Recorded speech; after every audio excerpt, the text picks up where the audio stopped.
Tuhan, kami merendahkan diri kami di hadapan-Mu Tuhan. Kalau sebagaimana kami ada saat ini Tuhan, kami percaya itu semata-mata karena Tuhan yang masih mau kami hidup sampai dengan saat ini Tuhan. Apapun keberadaan kami hari ini, kami cuma percaya satu hal. Berarti Tuhan masih punya maksud, Tuhan masih punya rencana, Tuhan masih punya rancangan bagi kami. Apa yang dapat kami lakukan selain daripada mengucap syukur kepada-Mu Tuhan?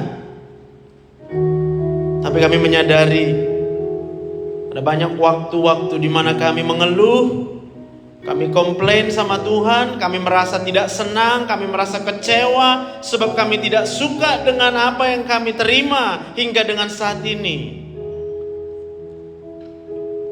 Kami memohon ampun Tuhan. Setiap kali kami bersungut, biarlah kami mau mengingat kalau itu adalah hal yang tidak menyenangkan hati Tuhan. Setiap kami menjadi marah, itu adalah hal di mana kami telah melukai hati Tuhan. Kami marah sama Tuhan. Saat ini Tuhan, kiranya Engkau berkenan untuk berbicara kepada setiap kami anak-anak-Mu di tempat ini. Kami percaya bukan satu kebetulan kalau Kau tempatkan kami di tempat ini, anak-anak-Mu yang sedang kuliah untuk menjadi dokter-dokter. Hamba berdoa Tuhan, biarlah anak-anak ini menjadi dokter-dokter yang takut akan Tuhan, menghormati Tuhan lebih dari menghormati apapun. Bahkan kami mau menyatakan kami menghormati Tuhan lebih daripada kami mengharapkan hormat kepada diri kami. Kami rela tidak dihormati selama hormat itu hanya kami persembahkan buat Tuhan. Terima kasih Bapa yang baik. Biar hamba-Mu boleh berbicara dengan kata-kata yang sederhana. Urapi mulut bibir hamba-Mu, urapi segenap hati daripada hamba-Mu ini Tuhan, untuk boleh menyampaikan isi hati Tuhan di tempat ini. Di dalam nama Tuhan Yesus, semua kita yang diberkati Tuhan. Mari sama-sama kita katakan amin. Kita berikan tepuk tangan buat Tuhan. Haleluya. Shalom. Apa kabar? Luar biasa. Masa sih? Nanti ada yang takut, gimana nanti masa depan kami?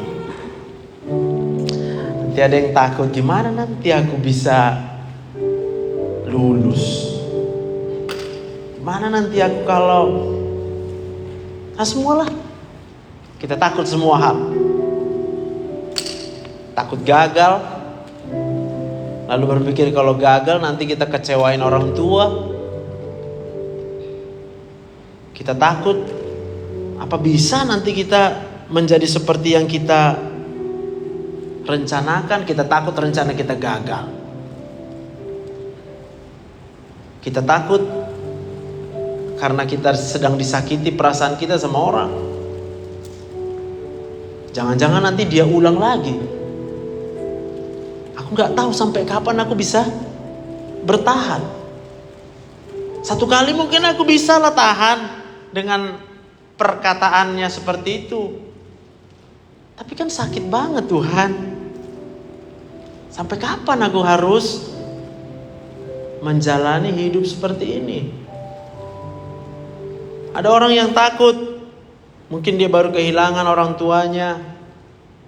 Dia kehilangan papanya.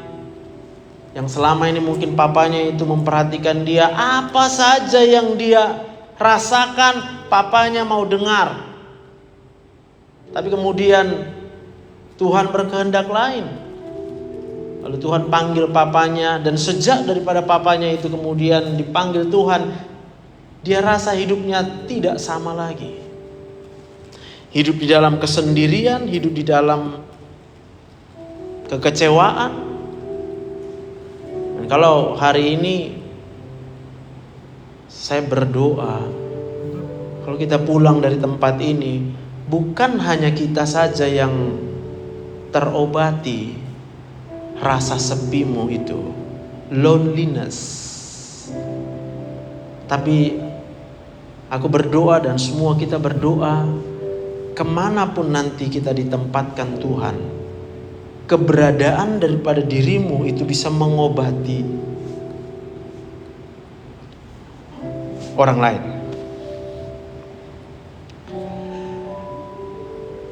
Sebab hidup ini begitu tragis. Begitu tragisnya. Sampai kalau kita hanya mengandalkan pikiran kita, kita pasti akan selalu bertemu dengan yang namanya jalan buntu. Jalan yang udah mentok. Dan kita nggak tahu mau buat apa lagi. Coba kita baca satu ayat dari Mazmur 31 ayat 9 sampai 10, 2 ayat ya. Kasihanilah aku ya Tuhan, sebab aku merasa sesak. Karena sakit hati mengidaplah mataku, meranalah jiwa dan tubuhku. Sebab hidupku habis dalam duka, dan tahun-tahun umurku dalam keluh kesah. Kekuatanku merosot karena sengsaraku, dan tulang-tulangku menjadi lemah. Kalau kita baca ayat ini adalah gambaran daripada orang yang merasa kesepian, lonely, alone. Gak ada yang peduli. Kita gak punya tempat curhat. Kita gak tahu mau menyampaikan sama siapa. Pokoknya lemaslah hidup ini. Dan tanpa sadar lalu kemudian rasa sepi itu merupakan suatu reaksi stres.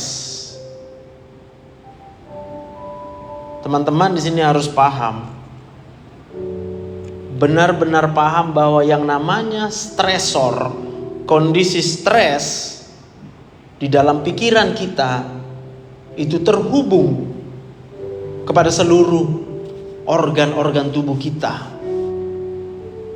Dan satu-satunya mungkin yang gak terhubung hanya ya rambutnya. Rambut gak terhubung, tapi benih rambut terhubung.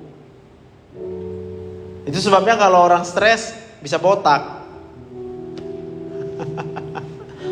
Kalau kalian lihat aku botak karena aku stres dulu. Kalau sekarang udah habis benihnya, jadi nggak stres pun ya mau nggak ada lagi mau tumbuh gitu. Udah mati dia. Tapi itu pun nggak apa-apa. Aku bilang aku ikhlas aja Tuhan. Ada orang yang tensinya kemudian akan naik. Kenapa? Karena saraf itu kemudian ada saraf simpatik, parasimpatik yang ada di otak kita. Lalu terjadi vasokonstriksi.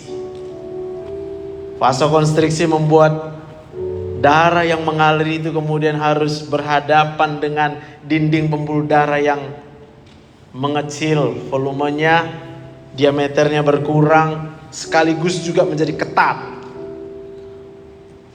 Sebab endotel itu kemudian merapat, dijepit oleh otot-otot. Apa namanya otot di situ? Otot di pembuluh darah apa namanya? Otot polos, bukan otot lurik, otot polos, sehingga dia menjadi ketat. Tekanan bertambah, hidrostatik bertambah. Lalu kalau itu tiba di ginjal kita, wah, betapa beratnya tekanan yang dialami oleh kapiler-kapiler ginjal seseorang yang berada di dalam keadaan stres. Tensi tidak terkontrol. Sama halnya gula juga akan naik, karena katekolamin itu sendiri akan membuat terjadinya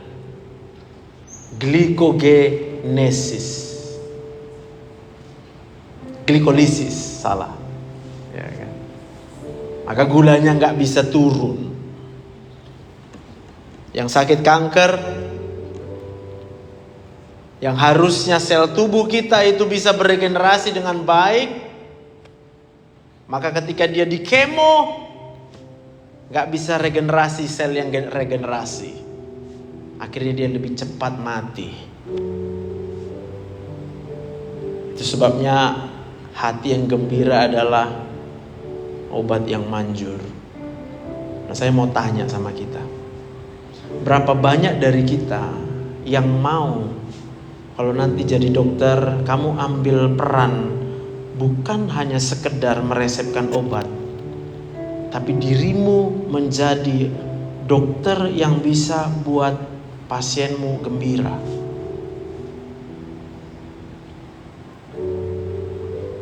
Nah ini dijawab pun sekarang iya aku mau.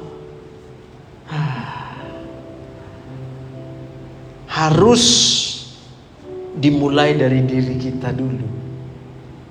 Bagaimana kalian di sini pulang dari tempat ini paham dengan ini, lalu kemudian punya paradigma yang berbeda, pemikiran yang berbeda. Coba tanya kiri kanannya, kamu sedia?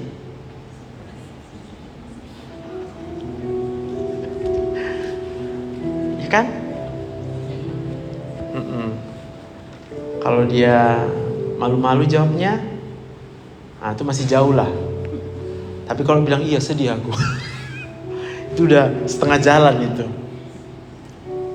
Sebab banyak kemudian orang pura-pura gak sedih. Lebih sulit untuk bisa mengubah keadaan dirinya kalau dia pura-pura gak sedih padahal dia sedih. Nah bilang sama dia, jangan pura-pura sedih. Jangan pura-pura gak sedih ya. Nah, lain kata itu pura-pura bahagia. Pokoknya pengen nampak itu kemana-mana dia bahagia. Baju baru. Nah kalau dia baju baru, dia rasa happy. Karena dia tengok, bajuku keren, aku pokoknya keluar rumah nih, ditengok orang keren lah. Karena nanti orang akan nanya, baju kok baru ya, keren kali ya. Ya, maka waktu telinganya mendengar keren kali ya, senang gak kalau ada orang bilang keren kali?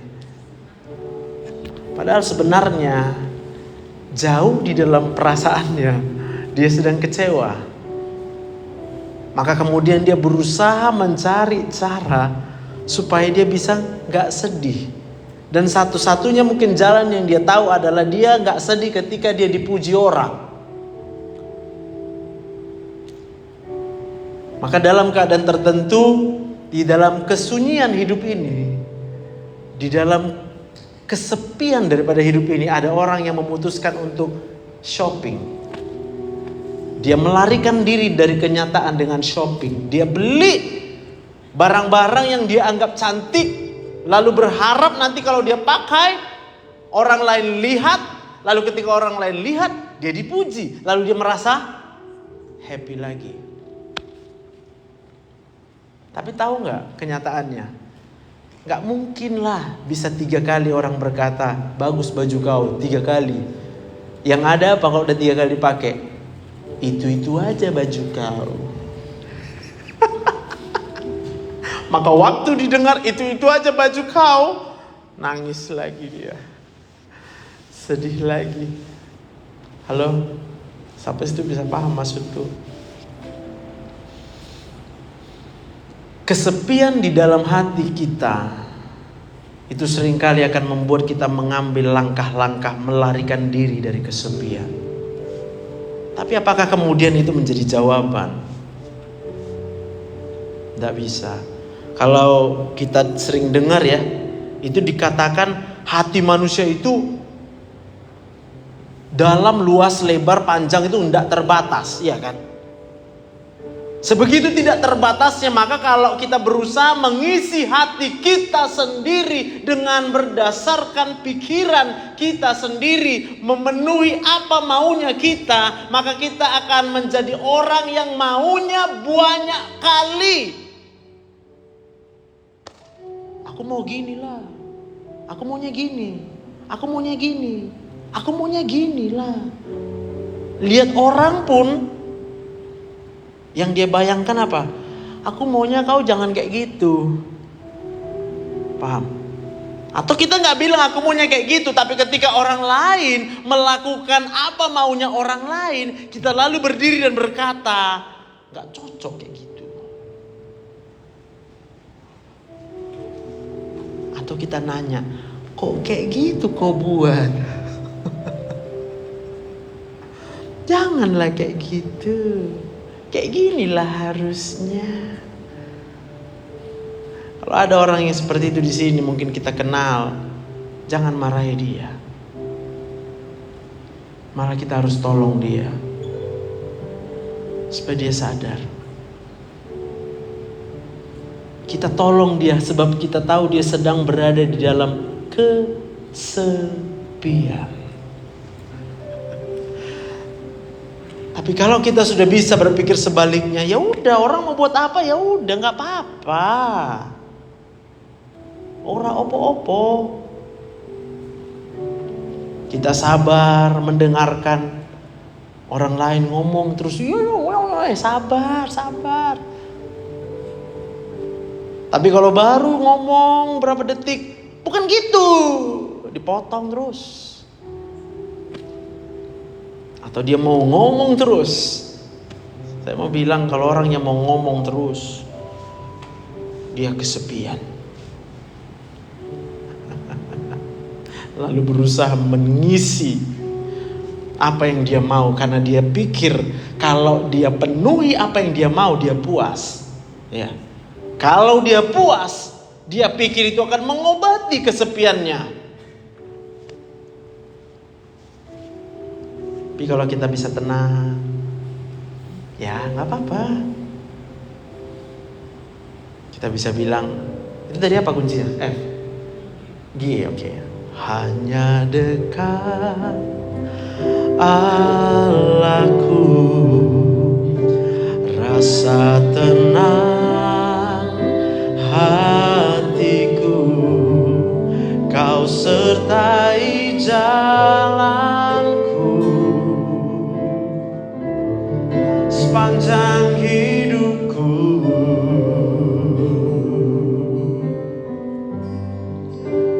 Hanya dekat Allahku ada kekuatan baru. Kaulah perlindunganku, keselamatanku.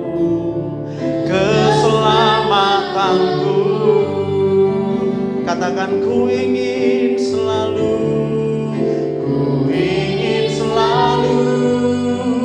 bersekutu denganmu, menikmati hadiratmu, biarkan rohmu tinggal dalam hidupku. Sungguh indah bersamamu selamanya.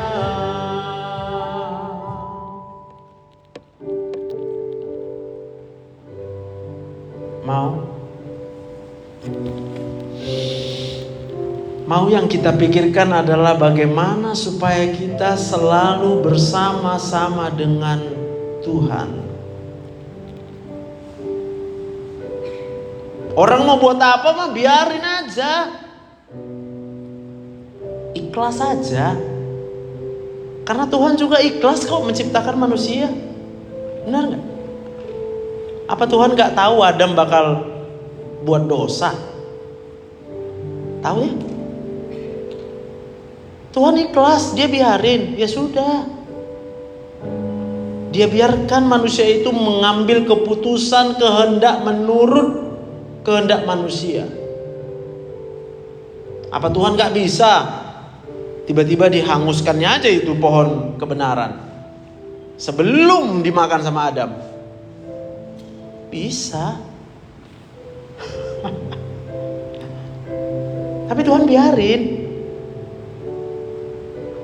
Tapi karena begitu besar kasih Allah akan dunia ini, Sehingga apa?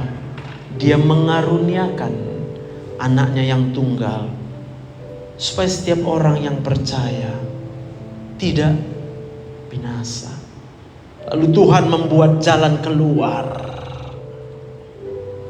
Dia buat rancangan keselamatan. Untuk apa? Menyelamatkan manusia yang sudah jatuh dalam dosa, yang mau bertobat, itu diselamatkan. Ya, dia biar kalau ada teman kita jahat sama kita, kita apain? Biarkan. Gosipin dulu. Nanti cari teman. Tahu nggak kau? 3 kali lah dia sama aku. Masa kayak gini dia? Amit-amit lah ya. Aku kalau kayak gitu nggak bisa. Aku kayak gitu. Nggak cocok sama aku, nggak cocok. Lalu dengan gampang kita memilah-milih teman. Ada. Kita pilih-pilih teman. Ini aja kawanku. Ini gak cocok sama, karena aku tahu hatinya. Ngeri kali. Tahu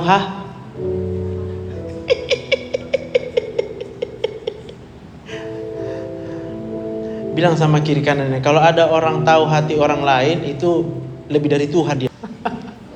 Ayo, siapa yang sekarang nyimpen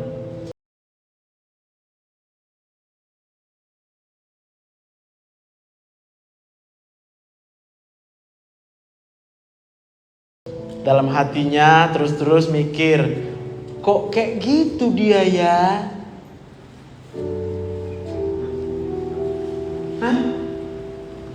Kok kayak gitu dia ya? 3 kali dia ya buat kayak gitu sama aku ya. Halo. Aku cuma bilang, kalau itu dalam hatimu kau kesepian.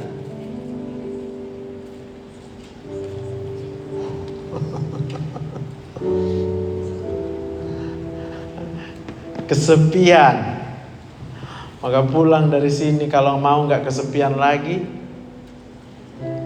Semua yang nanya di dalam hatinya, kok kayak gitu dia? Berhenti nanyanya. Bilangnya gini, suka hati dia lah. Coba bilang, suka hati dia lah. Aku gak apa-apa.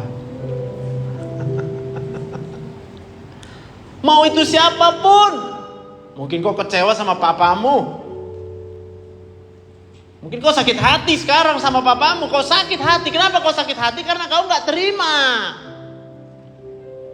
Kenapa kau gak terima? Karena kau pikir kayak gitu. Kau pikir kayak gitu.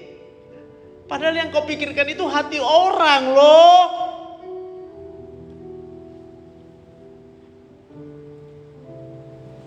Sementara yang bisa tahu hati kita cuma Tuhan. Tapi kita vonis semua orang yang berkata jahat sama kita, kita bilang hatinya jahat. Kita gak mau mikir, kenapa dia bilang jahat sama aku? Mungkin dia mengalami sesuatu yang menyakitkan dalam hidupnya. Maka saya sebagai anak Tuhan harusnya aku tolong dia. Bukankah Tuhan ketika Adam berbuat dosa, Adam memang harus keluar dari Taman Eden. Tapi Tuhan tidak membiarkan Adam itu binasa. Tuhan suruh sembelih daging. Lalu darahnya itu dicurahkan. Pakai ini kulit. Supaya apa? Supaya ditutupi hati Adam yang bebal itu loh. Lah kok kita malah makin kita expose kejahatan orang lain.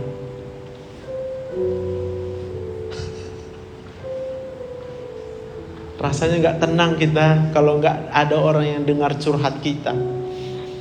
Lalu ketika ada orang gak mau dengar curhat kita, kita pun jadi benci sama dia. Alah, kau memang gak peduli kau sama aku, kau tak bisa kau jadi teman kau.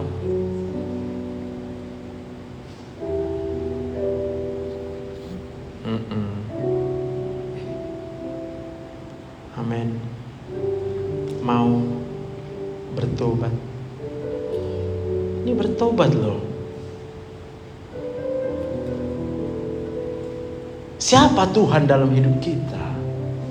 Bagaimana hubungan kita dengan Tuhan? Maka menjawab bagaimana hubungan kita dengan Tuhan, saya mau bilang itu jawabannya adalah berdasarkan bagaimana hubunganmu dengan manusia. Kalau hubunganmu dengan manusia rusak, jangan pernah bilang hubunganmu dengan Tuhan baik. Kau tidak baik-baik saja. Dari mana aku tahu kau tidak baik-baik saja? Yang tahu hanya dirimu, dan kau rasakan kesepian di sana. Kau rasa sendiri di sana. Kau rasa nggak ada yang peduli dalam hidupmu. Kau takut dengan masa depanmu. Kau takut dengan semuanya. Kau takut meninggal. Kau takut sakit. Kau takut gak punya uang. Kau takut gak lulus. Semua kau takut. Mau OSCE takut. Mau ujian takut. Itu tanda bermasalah. Halo. Hah? Kayak mana kita mau nolong orang yang sakit? Dokternya pun takut. Tapi jangan salah. Banyak orang ngambil jalan lain loh. Dia pura-pura gak tahu. Setel PD. Dan apa yang dilakukan dengan setel PD? Nah ini mana tahu di sini ada. Nanti sibuk nyari soal lama.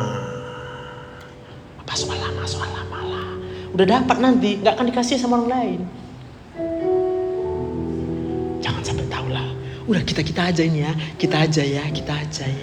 Kau salah tahu yang lain. Yuk bertobat, yuk bilang.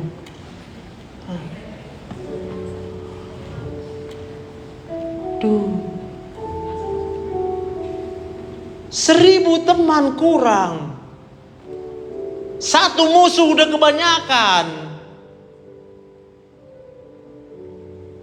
Tapi kalaupun kemudian ada orang yang membenci kita, it's okay, let go. Maafkan aja dia. Maka kau tidak akan merasa kesepian. Sebab kalau kau pikirkan kejahatannya, kau menjadi rusak. Kenapa rusak? Karena itu tadi ku bilang. 1000 pun kawan kita, kalau 1 aja ada yang kita anggap musuh kita. Sakit hati ini. Tapi kenapa kita mengampuni? Karena Tuhan terlebih dahulu mengampuni. Maka orang yang tidak mau mengampuni temannya yang bersalah, dia lebih dari Tuhan. Tuhan aja maha pengampun. Lah kita hitung-hitungan. Karena gak taunya Bapak, udah berapa kali dia buat kayak gitu sama aku Pak. Karena gak taunya Bapak sakitnya hatiku. Aku cuma mau bilang, kalau kau mau sembuh sakit hatimu, kau ampuni. Putuskan hari ini, Tuhan aku mau mengampuni dia. Gak apa-apa. Dipukul, bilang makasih. Bisa dong bilang makasih. Itu tandanya apa? Berarti masih ada daging. Bilang masih ada daging berarti apa? Masih dikasih Tuhan aku hidup. Biar kau tahu.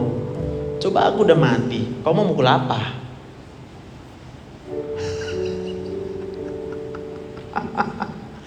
Tapi bisa sebaliknya. Kita tanya dan bertanya-tanya, kenapa kau pukul aku? Lalu dijawabnya, suka aku lah, 3 kali kau. Ya kenapa rupanya? Jahat kali kau.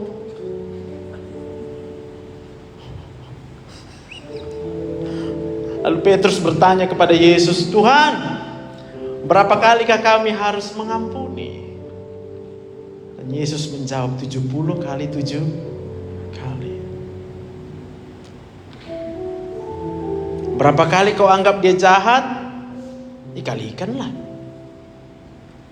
3 kali kau anggap kejahatannya, 70 kali 7 kali 3.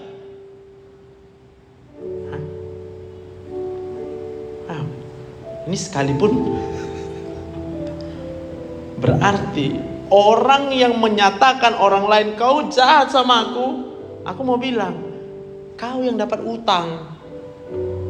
Kau berutang sama Tuhan. mengampuni dia. Maka cepat-cepat latihan sekarang. Orang mau buat apa dalam hidupmu, jangan negative thinking. Sebab pada waktu negative thinking kau sama dia, kau menyatakan dia jahat. Waktu kau menyatakan dia jahat, maka kau kena utang mengampuni. Emang boleh segitunya. Ya boleh, suka-suka Tuhan lah. Aku nggak mau, ya nggak apa-apa. Buktinya kau sakit, ku bilang. Paham? Kau harus membalikkannya dan bertanya, kamu mau sembuh? Ya maulah, dokter kasihlah obatnya. Bukankah kalau dia berutang sebegitu banyak harus mengampuni, itu bebannya berat? Ini loh ayatnya, tertekan jiwanya, merana jiwanya. Tapi bukan hanya jiwa yang merana, tubuhnya. Sesak. Sesak kan? Ini bicara apa? Bicara perasaan? Enggak loh.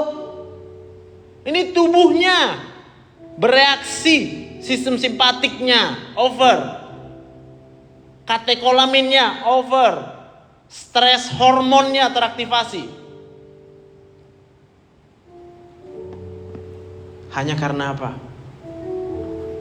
Suka kali mengatai orang jahat. Jadi kalau ada orang cerita, tau gak kau ini jahat kali sama aku, jangan kau bilang jahat, nanti kau dapat utang. Bagus kau bilang ora opo-opo, gak apa-apa orang buat gitu. Ya ada namanya dia berhak ya. Ingatkan lagi, kau ingat si Adam bilang, kau ingat si Adam itu kan, diapai Tuhan rupanya dia. Waktu dia mau berdosa, memang gak bisa diputuskan Tuhan tangannya. Sekalian, kalau memang benci Tuhan sama kita, kok gak diputusin Tuhan aja tangannya, tek. Belum sempat dia nerima, putus. Suapin dong, gak mau lo aku nyuap-nyuap kau. Paling kata si Hawa gitu ya kan. Enak kali kau disuap-suap, gitu misalnya. Tapi kan Tuhan gak buat kayak gitu. Tuhan biarkan.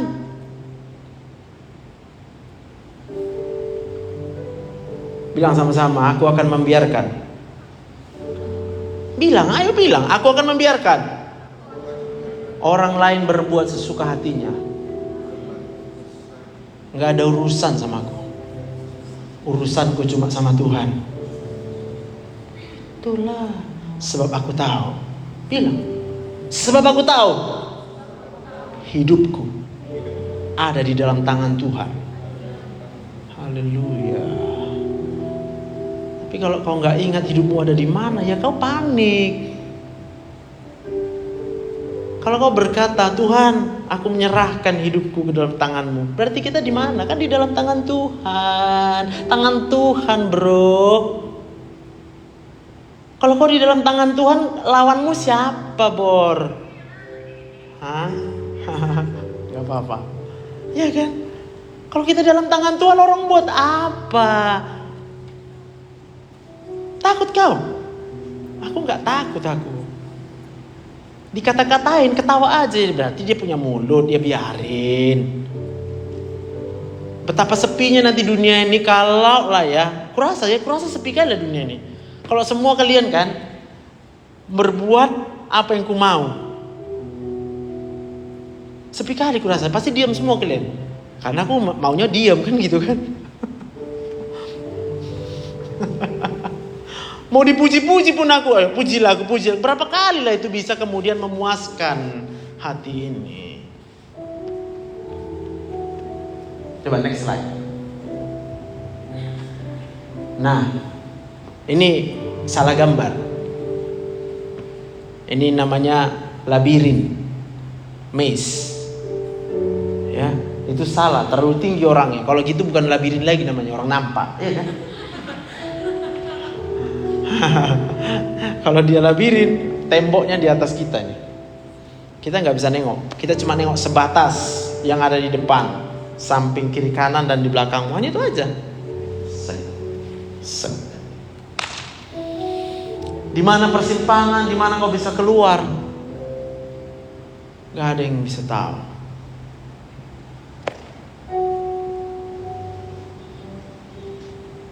Tapi kau punya pilihan. Kau mau menjalani hidupmu dengan berpikir-pikir sendiri, nanya-nanya sendiri, jawab-jawab sendiri. Lah kan namanya mikir sendiri kan. Masa depan gitu loh, masa depan. Lah kita belum pernah sampai masa depan udah mikir masa depan. Pikirkan sekarang, bro. Sekarang ngapain? Kamu belajar pikirin. Kok sibuk mikir kayak mana nanti? Kayak mana nanti OSCE? Aku takut kali lah OSCE. Aku takut kali lah. Oh alah. Belajarnya nggak dipikirkan. Lalu pagi-pagi datang berdoa sama Tuhan. Tuhan, tolonglah aku. Ya, kayak mana? Tuhan pun bingung. Udah hari ujian baru minta tolong.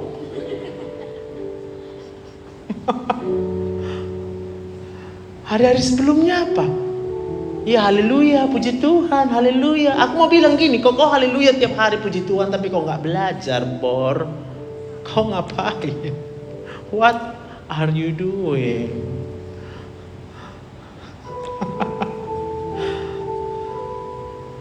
Oh iya, katanya kan ini loh, takut akan Tuhan adalah permulaan pengetahuan. Iya kan? Nah kalau kau takut akan Tuhan, kau sadar siapa yang meletakkan dia di situ? Coba kau jawab. Siapa yang menciptakan ini? Kan bodoh kali kan? Kalau orang ini menciptakan ini, lalu dia masuk ke dalamnya tanpa tahu apa yang harus dia kerjakan, kan bodoh namanya. Kau harus yakin kalau kau ada saat ini itu karena maunya Tuhan buat kau. Bukan karena maunya kau. Aku ada di sini sekarang karena maunya Tuhan. Sebab kalau Tuhan tidak mau kau ada di sini, aku sudah menyerahkan hidupku kepada Tuhan. Kenapa? Karena aku nggak tahu mau kemana. Yang aku tahu cuma saat ini, this moment. Kalau Tuhan izinkan aku nyampe di sini karena maunya Tuhan. Amin. Jadi nggak ada kesepiannya hatiku, karena kemana-mana aku ada Tuhan. Kemana-mana aku pergi ada Tuhan. Tapi kan kita boleh capek, boleh. Aku cuma bilang ketika aku ngomong capek aku bertobat. Hah? Tiap kali aku ngomong capek aku bertobat. Dan jujur ku katakan, memang itu terjadi. Bisa kau bayangkan? Udah dari pagi, lalu aku di sini, nanti lanjut lagi visit sore. Apa aku bukan manusia? Tapi aku sadar kalau terucap capek kali Tuhan. Aduh ampun Tuhan. Itu baru capek. Bahkan marah pun aku langsung bilang, kenapa kau marah Joseph? Tahu? Apa kau marah? Kau di tangan Tuhan kau marah. Kau bilang hidupmu dalam tangan Tuhan, tapi kau marah-marah. Slow, santai. Oh ya oke Tuhan, oke. Maaf ya Tuhan, aku marah ya. Aku gak kudatangin orang yang buat aku marah. Tahu gak kau ya, kurang ajar kau ya. Enggak. Aku bilang sama diriku sendiri. Siapa kau bilang orang kurang ajar Joseph? Halo? Paham maksudku? Kalau ada orang berbuat apapun dalam hidupmu, kalau kau bilang hidupmu di dalam tangan Tuhan, seharusnya kau baik-baik saja. Kau ikhlas aja. Ikhlas artinya nerimo. Terima aja apa yang ada datang dalam hidupmu. Kau gak perlu takut karena kau ada di dalam tangan Tuhan. Tapi kalau kau gak sadar kenapa kau hidup, maka semua akan jadi ketakutan dalam hidupmu. Bangun pagi, hari-hari tertentu bisa menakutkan loh. Dan aku sudah alami kok. Mulai dari SD kita itu kayak gitu sebenarnya. Dulu aku nggak suka hari Selasa atau hari Rabu itu ya. Karena apa, di situ pelajarannya apa? Gurunya kejam kali, tukang jewer. Sampai bunyi kertak. Kadang kesalahanku pun nggak tahu. Kita kejut-kejut kita. Tiba masuk. Sini kau katanya. Gawat, kena lah ini. Betul. Cuma gara-gara keluar dikit bajunya gini. Keluar dikit. Nggak rapi kau ya. Toh katanya. PR pernah nggak siap PR-ku? Diantuk ke dinding aku. Buang katanya. Kalau dulu ngeri lah. Gak sempat aku bilang, Pak aku gak ngerjain PR Pak, sama karena sakit perutku Pak. Walaupun itu seharusnya bukan alasan. Tapi coba sekarang ya, aku gak berani lah, gak berani. Saya gak berani lah. Bahkan orang kalau udah marah-marah datang sama aku pun aku langsung berusaha tengah. Jangan marah Joseph, jangan marah. Baru tadi pagi. Lalu ini istrinya ngomong, Dok kami mau berobat. Oke, tapi jam 3 ya aku bilang. Karena aku ada pelayanan di jam 1. Jadi kalau pagi nanti takut gak terkejar. Jam 10 aku bilang. Tolonglah Dok, kami harus pulang ke Dolok Sanggul, jauh sekian jam. Aku mikir, ya sudahlah. 9.30 bilang. Dia mau. Dia nyampe 9.25, aku nyampe 9.35. Aku terlambat 5 menit karena sudah di luar dari schedule. Karena aku tiap hari banyak ritualku kan.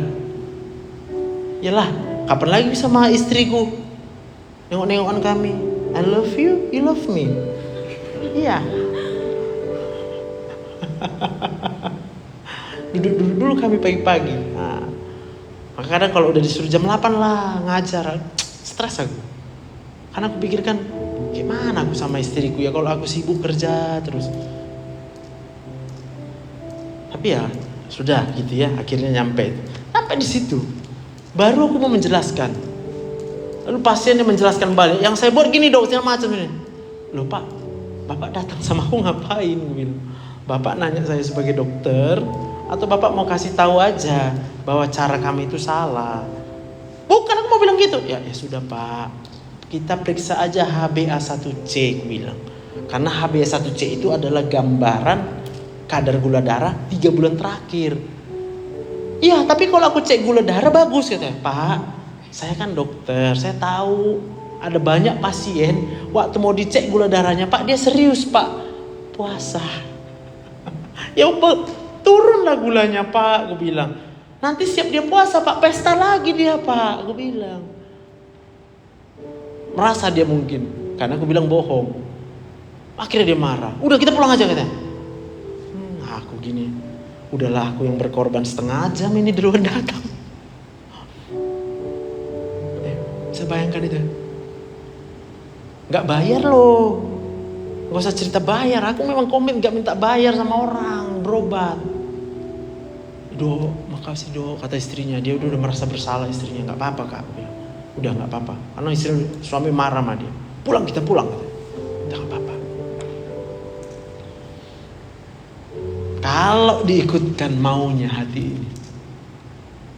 Tapi aku ingat, bodoh kau Joseph, bodoh kalau kau marah, kau dapat utang. Lalu bilang enggak apa-apa. Enggak apa-apa. Maka yang ada hatiku tenang aja, santai aja, enak gitu lah. Bisa kau lihat aku enak? Mau kau kayak aku? Iya. Bisa kok. Tapi dengan penyadaran penuh ya. Satu-satunya yang membuat orang itu kesepian, rusak hatinya adalah ketika dia rusak hubungannya dengan sesama. Nah cuma aku sering mikir gini, banyak orang ngomongnya dibalik. Tapi kan aku rajin ke gereja katanya. Tapi kan aku rajin saat teduh katanya. Tapi kan aku rajin baca Alkitab katanya. Paham maksudku? Aku cuma mau bilang, kalau hubunganmu dengan sesama, bagaimana kau memperlakukan sesamamu rusak, jangan bilang kau punya hubungan yang baik dengan Tuhan. Sebagaimana Tuhan itu membiarkan dalam arti positif, membiarkan tapi memberikan jalan keluar, seharusnya kita pun begitu dengan manusia yang lain. Amin. Ini gara-gara uang kan orang banyak ribut kan? Hanya karena uang. Uangku diambil. Ini hakku. Seharusnya ini bagianku. Tapi kalau kita ingat bagaimana hubungan kita, kan dia manusia, ya sudah, ikhlaskan aja dulu. Jangan menjadi hamba uang. Jangan menjadi orang yang cinta uang. Siapa suka punya uang? Angkat tangan. Oke, 1, 2. Awas kalian yang gak suka uang, gak ada uang nanti kalian. Dibilang gitu takut ya kan? Apa boleh kita cinta uang? Enggak ya? Jangan cinta uang. Karena kalau kau cinta uang, terus Tuhan kemana? Cari uang boleh, cari uang. Boleh. Kalau cari uang ketemu apa? Ketemu? Uang dong. Iya kan? Kita cari uang, kita ketemu uang. Tapi ketika kita cari uang, bukankah kita akan berhadapan dengan begitu banyak tantangan? Kau akan stres. Karena semua orang yang cari uang pasti berebut. Paham maksudku? Kalau semua kita sini cari uang, rebutan uang kita. Kalau kita rebutan uang, apa yang terjadi? Gesekan. Minimal semua akan menyelamatkan uangnya. Jangan hilang, jangan hilang, jangan hilang, jangan hilang, jangan hilang. Ku simpanlah bagus-bagus. Ku simpan, jangan sampai hilang uangku ini. Aku kalau hilang uangku stres sekali. Kita bilang pula gitu. Ada yang stres kalau hilang uang? Ada. Berarti kau cari uang. Ada yang suka menjaga uangnya? Ada. Berarti kau hamba Berarti kawanmu Hatimu tadi seluas apa? Luas. Bisa diisi sama uang? Enggak bisa. Lihat aja itu sekarang semua orang-orang kaya itu, apa kemudian karena kekayaannya dia bisa tenang hatinya? Gak bisa. Yang bisa menenangkan hatimu cuma Tuhan. Katakan hanya Tuhan. Mulai sekarang jangan cari uang, cari Tuhan.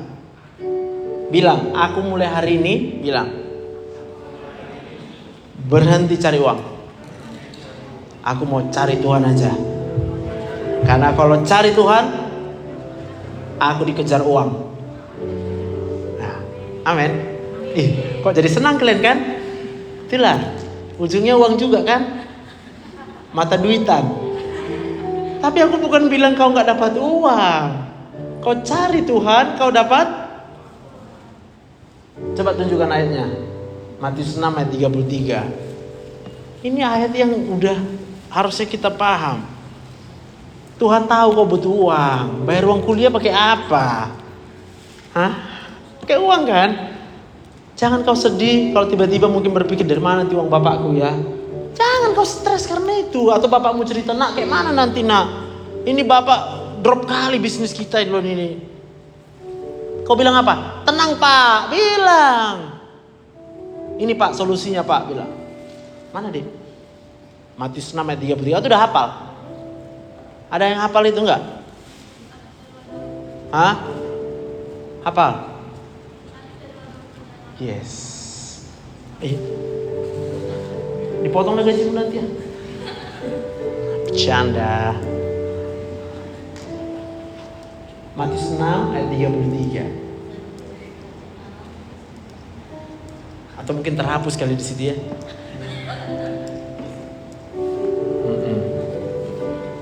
Jadi kalau hilang uang, nggak apa-apa.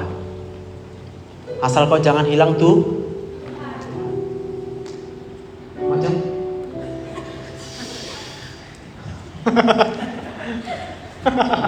Ya udah dari situ aja, dari apa namanya itu? Udah buka Alkitab mulai masing-masing.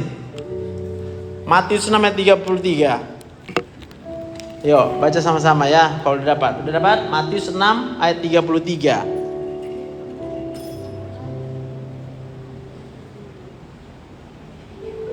Dapat?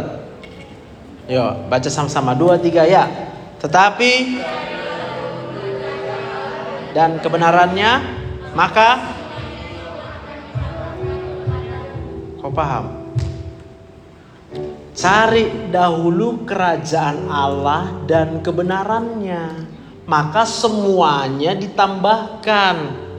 Kalau kau mau tahu apa semuanya itu, baca ayat ke atasnya. Semua yang kau perlukan untuk hidup. Apa yang harus kau makan, apa yang harus kau minum, apa yang harus kau pakai, itu ditambahkan Tuhan. Lah kalau kau ditambahkan Tuhan, misalnya mobil Mercedes-Benz, emang gak boleh. Tapi jangan kau kejar mobil Mercedes-Benz. Kau ngerti maksudku? Apa yang diberikan Tuhan, ditambahkan Tuhan, syukuri aja. Kalau harus hilang dalam hidupmu, kau syukuri aja. Karena yang kau cari adalah Tuhan, bukan cari uang. Bisa ya? Mana tahu ada yang stres mikir uangnya hilang. Kesepian juga loh, uang hilang. Kayak sepi-sepi gitu rasa hati kita. Yang tadinya bisa nonton bioskop, gara-gara hilang uang, jadi gak bisa aku nonton kan. Gak enak aku rasa. Halo, masih sama-sama kita? Lambaikan tangan dulu. Masih sadar kami Pak bilang. Kompos mentis. Masih di sini kita semuanya. Ya. Jadi jangan jadi orang yang apa namanya itu? Munafik. Ya. Bilang cari Tuhan, tapi sebenarnya yang dicari adalah uang. Kita bilang kita berdoa, tapi sebenarnya kita cari uang. Mencari kerajaan Allah dan kebenaran artinya apa? Menobatkan Allah menjadi raja dalam hidupmu. Siapa raja dalam hidupmu? Tuhan ya. Kalau Tuhan adalah raja dalam hidupmu, apa yang kau kerjakan menurut kemauanmu atau menurut kemauan Tuhan? Kalau ada orang jahat datang di dalam hidupmu, apa yang harus kau lakukan? Mengampuni. Membiarkan. Biarin aja. Kau ada dalam tangan Tuhan. Karena kau sudah ketemu tuh, maka bertemulah dengan Tuhan. Amin. Oke, mungkin ada waktu 5 menit lagi. Siapa mau cerita, mungkin dia gak dapat jawaban dari apa yang kukhotbahkan. Tadi sedih, terus masih sedih juga sekarang. Karena belum terjawab. Karena harusnya yang terjawab hari ini yang kehilangan uang ketawa-ketawa. Yang gak punya uang ketawa-ketawa. Yang disakiti orang lain ketawa-ketawa. Yang itulah kira-kira. Tapi kalau masih ada sedih karena yang belum terjawab, ayo sekarang waktunya, ayo sini. Cerita sini.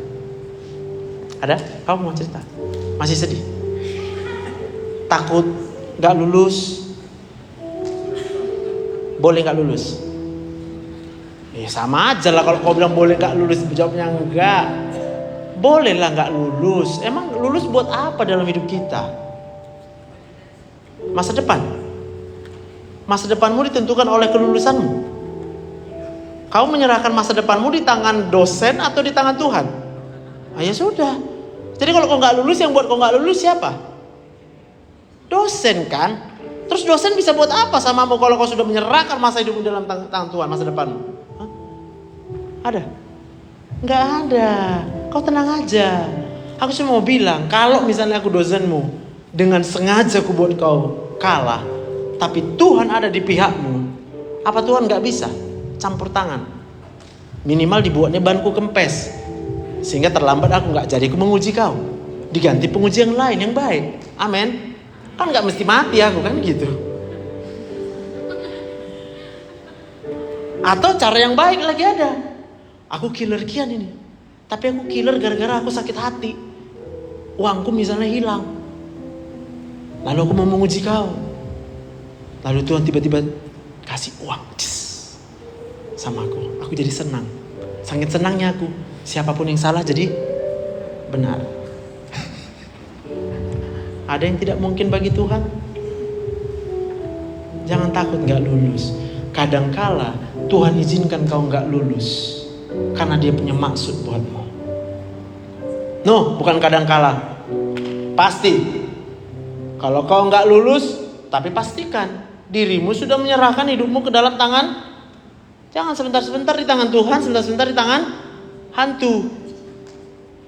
Kadang rohani, kadang aduh. Amin. Aku terlambat, aku tamat. Terlambat. 1 tahun aku terlambat. Selisih dari kawan-kawanku. Temanku 3,5 tahun udah selesai. Untuk escape-nya ya. Sampai dokter aku selesainya 6,5 tahun, mereka 5,5 tahun. Beda setahun. IP ku 3 pun gak sampai.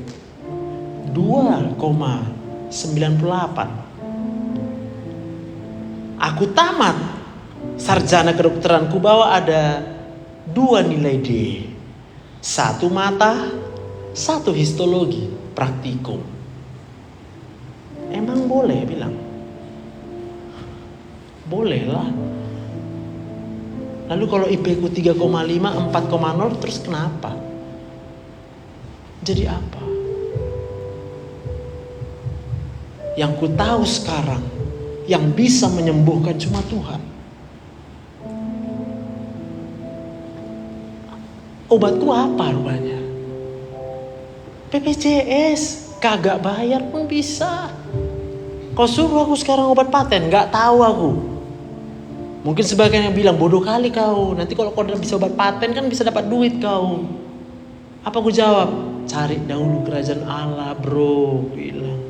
Kalau duit, aku dikejar duit sekarang, aku bilang. Jangan bilang aku gak ada duit, dikejar. Saking dikejar ya serius lagi mengatasi pajak. Oh harus benar hitungannya, karena pajaknya besar. Jangan bilang karena cepat lulus. Kalau tadinya aku cepat lulus, gak ketemu kita. Karena lama lah aku lulus, maka terdamparlah aku kerja di Nomensen. Belum buka waktu itu, tahun 2008. Bingung.